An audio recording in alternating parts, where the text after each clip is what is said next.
Primer to understanding why Roe v. Wade was overturned by the United States Supreme Court. I say this with the utmost amount of respect and sincerity, but if you don't understand why we have a federalist system of government, why we have 3 branches of government, and why we have states, you are ignorant. It's time to dust off those old history books. Maybe find a copy of the Federalist Papers to better understand this. First thing to understand is that we are a constitutional republic. We are not a pure democracy, and there's a reason to that. Because we do not want tyranny by the government or by mob rule. Forget about it. No, not that mob. Our Congress is meant to represent the will of the people in each individual state. Our states act as 50 different incubators of freedom and democracy. If you don't like the way that one state is ran, you can go to another state.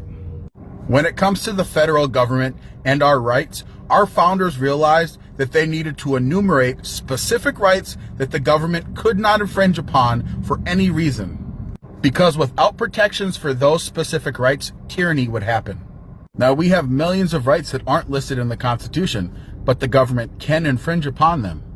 If there is a right that is not enumerated in the Constitution, the states get to make that decision because you and I as a people elect our representatives. Representatives that can broaden, define, or restrict rights. The Supreme Court's job is to resolve disputes between the states and make sure that no state or the federal government is infringing on constitutionally protected rights. Constitutionalists knew a reckoning was coming, and it is here.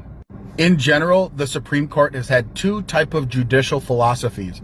One being original intent, the other being that the Constitution is a living, breathing document. That matters because originalists will look at the Constitution in its original meaning. The non-originalists believe that the Constitution should be interpreted using a modern lens of understanding. The majority are originalists. The originalists are against enumerating rights from the bench, so they are overturning previous cases that did. There is a reason that our founders made our country this way, that we have 3 equal branches that can each have a check on each other, so the voice of the people can be represented.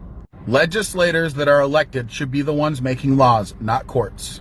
I'm a conservative and a constitutionalist, and I think the Supreme Court got it right. Rights should not be enumerated from the bench. If you don't like these facts, then gather a bunch of people that think like you, amend the Constitution to enumerate new rights that you think should exist. If you did that, the government would not be able to infringe on them because they'd now be enumerated. I'm just a normal dude that makes TikTok videos about politics, but I think these are things that every American should know. Lastly, shout out to my boy Clarence Thomas.